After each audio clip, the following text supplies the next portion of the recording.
Big night. Oh, I was like, she couldn't figure out how to get through. Trying. She called.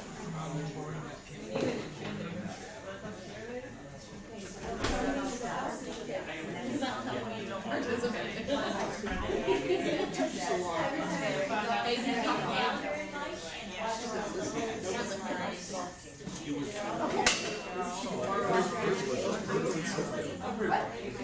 Oh yeah, that's fine. Oh. Who is it? Are we supposed to get in?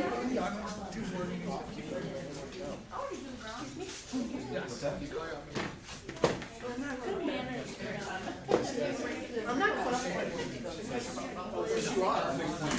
Oh, no, I'm not. Good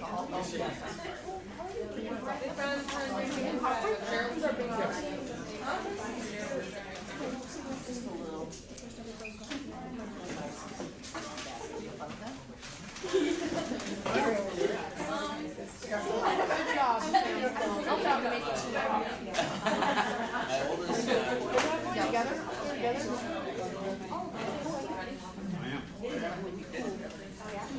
I call this meeting to order. Roll call. Christian, Yes. Jesse, Nichols, here, Brown, Souter, Yes. Whittington, Yes. Halliday. Please stand for the pledge of allegiance. Pledge allegiance to the flag of the United States of America and to the republic for which it stands, one nation, under God, indivisible, with liberty and justice for all.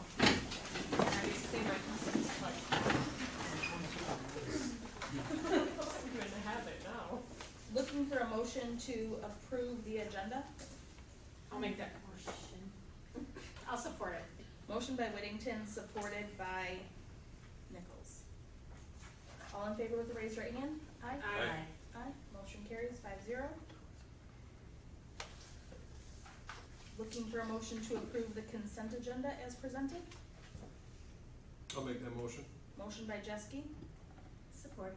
supported by Whittington. All those in favor with the raised right hand? Aye. Aye. Aye. Motion carries 4-0 with Ms. Nichols abstaining.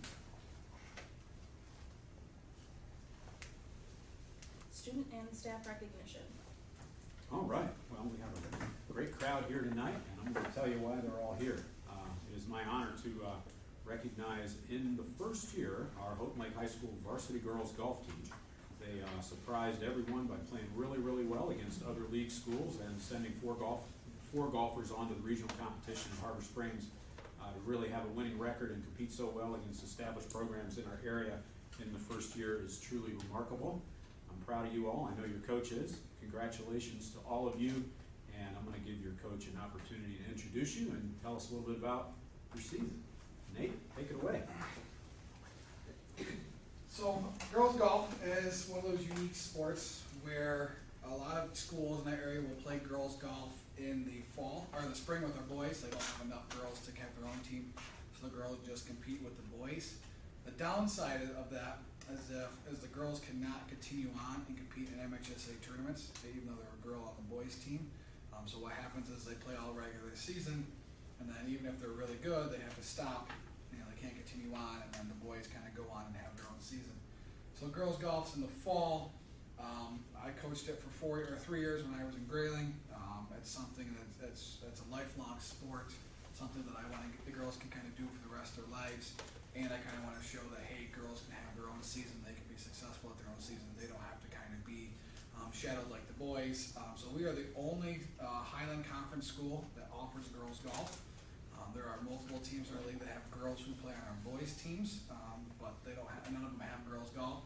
So I'm hoping as it's kind of a spark plug for our league, hey, Houghton Lake, how'd you do it? I explained to them, hey, it went real well, just like the boys season, just happens to be in the fall. I've already had conversations from 2 other school districts in our league saying, hey, how can we get girls golf? It's real easy on your guys' end, coaching and things like that. The great part is our community is very supportive of golf in general, in our schools as well. When I was like, hey, I have a golf team, Problem is, I need clubs, I need, startup funds, I need money. Within a week, I had the booster saying, yeah, hey, I'll give you $1,000, Kiss Me Coffee's like, here's $500 to buy new clubs. Then we've done an online fundraiser that raised over almost $3,000 just from our community members. I have the Quest giving me golf clubs on a weekly basis, and I'm like, hey, I don't have as many girls as clubs you want to give me.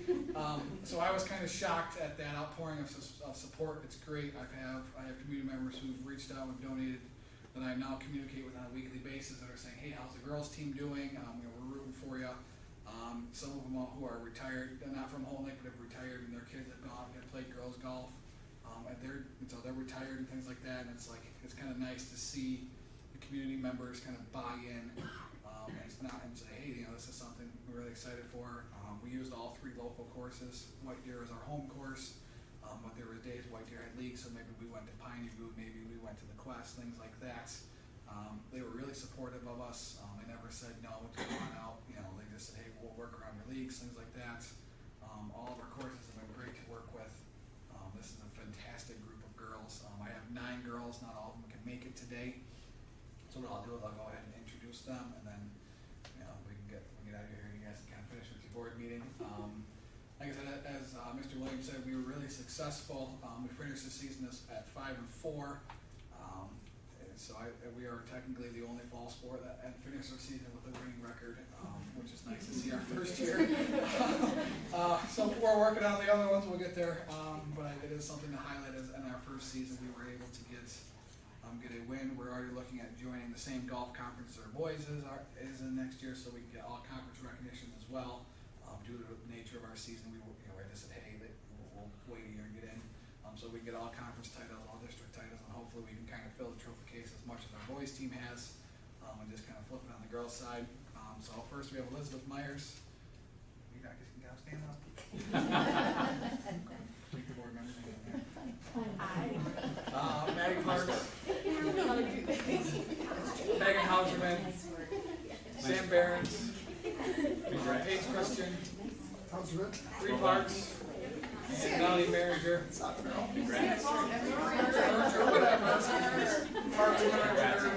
Same family.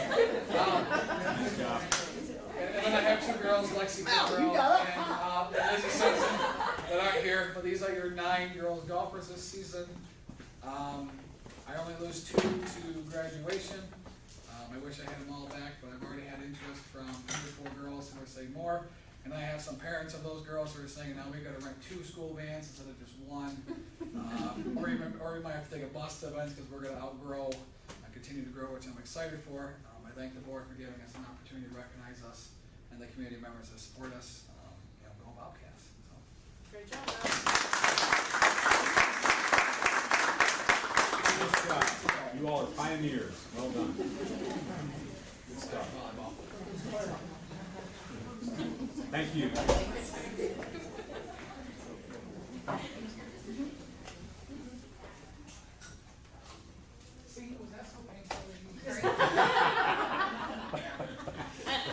The arm twister. Yeah.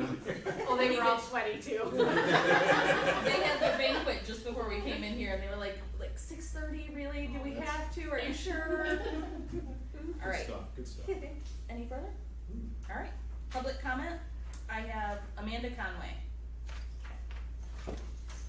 Hi, I just wanted to share some good things going on in my classroom right now. I have 4 special students right now that are just working so hard, and I want to publicly recognize them. I have Eli, who just moved here from Arkansas, and he's already jumped a grade level in reading. He's now reading at the 4th grade level, and he's in 3rd grade, so super proud of him. Mackenzie, she has achieved 30 different skills at grade level on IXL, which is more than everyone in my class, because it is so hard to get to 100. They have to sit there and they have to just pluck at it. And she would even complain. She'd be like, "It's so hard, Miss Conway." I'm like, "You can do it, you can do it." And she'd be like, "Oh, I did it." I'm like, "Yay, good job." So then I also had 2 other students who came to me and they were struggling. They're still a little bit behind thanks to the pandemic and not having a consistent school schedule until now, really. And they went from the 1st grade to achieving 3rd grade level reading and writing skills now.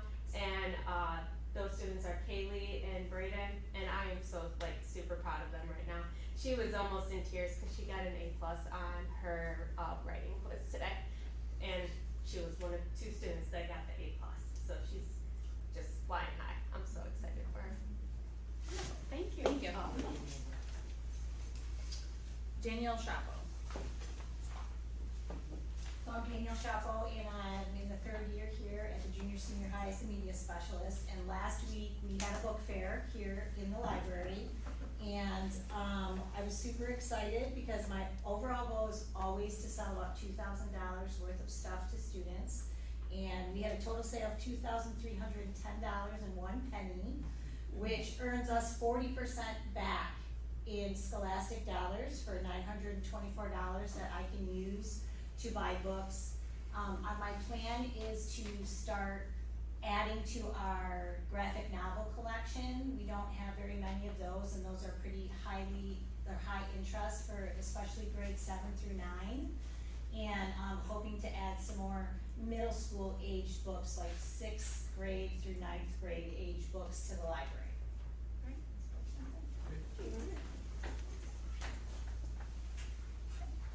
Any other public comment?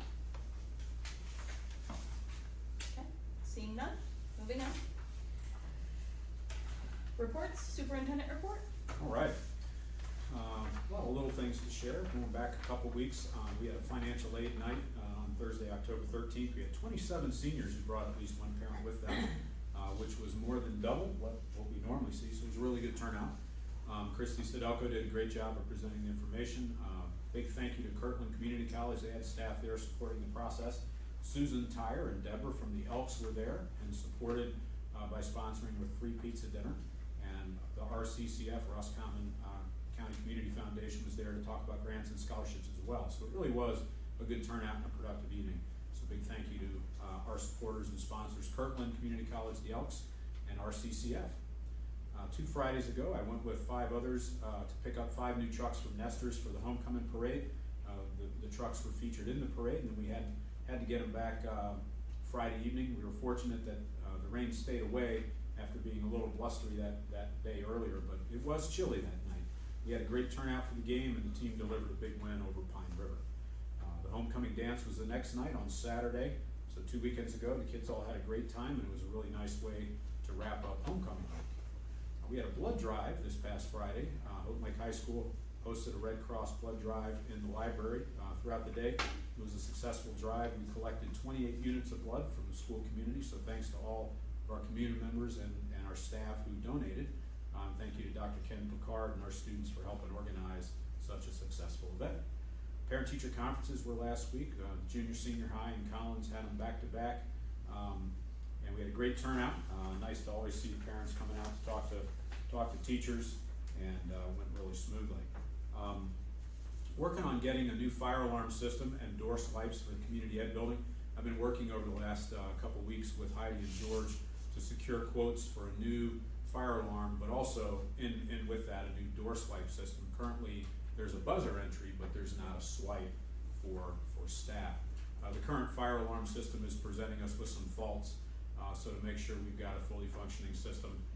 In addition to a few fire alarm panels and sensors that will be upgraded, we're going to couple that with that swipe entry, so we'll have it in the front and the back of the building. Vendor quotes should be finalized shortly, and George and I will have a recommendation on the board hopefully in the next few weeks. And the class of 2025 Krispy Kreme fundraiser is kicking off this week. The class has taken orders for the annual Krispy Kreme fundraiser. So get your donuts by seeing Aiden Partinio or Mr. Darrell Partinio in this building, or over at Collins, see Mrs. Partinio to place your order. I think they're taking orders all this week, and I think a few days into next week. So make sure you get your order. And that's my update. Alright. Seeing no action items, we have discussion.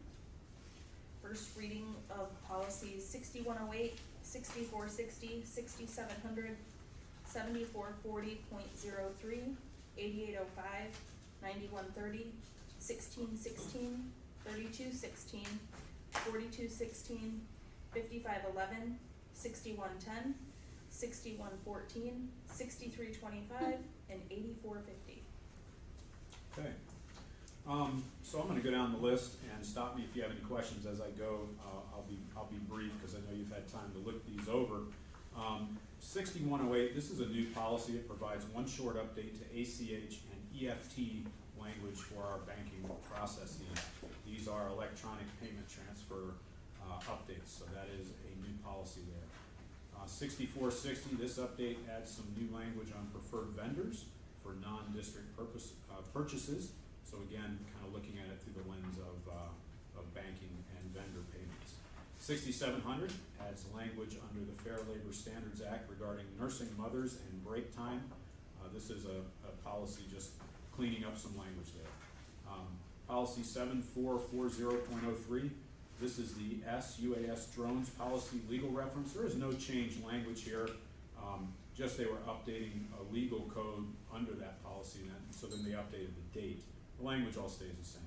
But it is important to recognize the superintendent's authorized to allow staff to operate drones on property for things like robotics, so I didn't want you to think this would restrict that. This really is in place because when drones first were becoming popular, certainly in some larger athletic markets, there were parents who would try to fly a drone over a ball game to capture footage for their video they were building to recruit their kid at college. So obviously we don't want a bunch of drones flying over a contest. If one of them falls on an athlete, that's a problem. So all districts, some years ago were adopting this policy restricting it. But now that, we have some expansion into things like robotics and certainly drones, we have to make sure we have that sentence in there that allows some exceptions. Policy 8805, this is a new policy concerning flags and displays, pretty straightforward. Policy 6325, this is new language regarding Davis-Bacon prevailing wage requirements for federal grants and funds. That is simply, you're gonna see that in any policy that speaks to expenditures with federal grants or federal funds. 6114, this is new language again regarding the Davis-Bacon prevailing wage requirements for cost principles and spending of federal funds. 6110, this is new language regarding MOE. In this case, MOE means maintenance of equity and maintenance of effort language requirements for grant funds. Lots of grant fund focus in this batch. Policy 5511, this inserts new student dress and grooming language in keeping with new Title IX updates. So not too many changes there. 4216, this is support staff dress and grooming language cleanup. 3216 and 1616 are the same exact things, but for each of the different categories. So 4216 is support staff, 3216 is professional staff, and 1616 is administrator staff, dress and grooming language cleanup. Policy 9130, this new language streamlines the appeal process for challenges to instructional materials with appeal to the superintendent and not the board. Policy 8450, expanded language on control of communicable diseases. This one was adjusted, I believe, kind of probably as a COVID offshoot, but it creates some new language there. So you're seeing all these for the first time under first reading. Happy to answer any questions about any of those, and then obviously we'll see them one more time before the board has to vote to approve them. Any further discussion? No? Alright.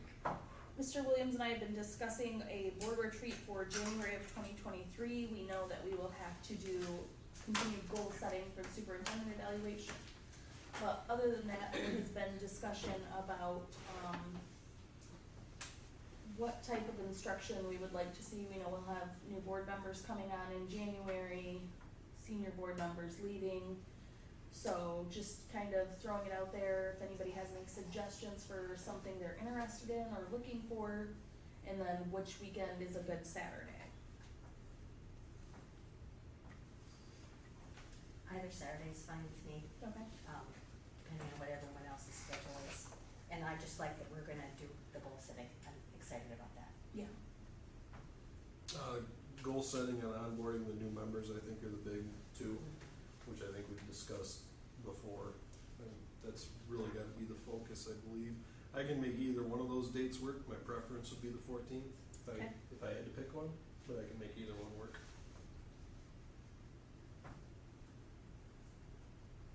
girls, I know I'll be around. Okay, While we're looking at dates before you move on, I'll just throw a couple others out since we're looking at dates. I've got a tentative timeline for some upcoming dates, just as we look ahead to the end of this year. Just checking your schedules, this to me seems to fit. For the meeting on Monday, November 28th, my proposal would be that's when I would present self-evaluation information to the board.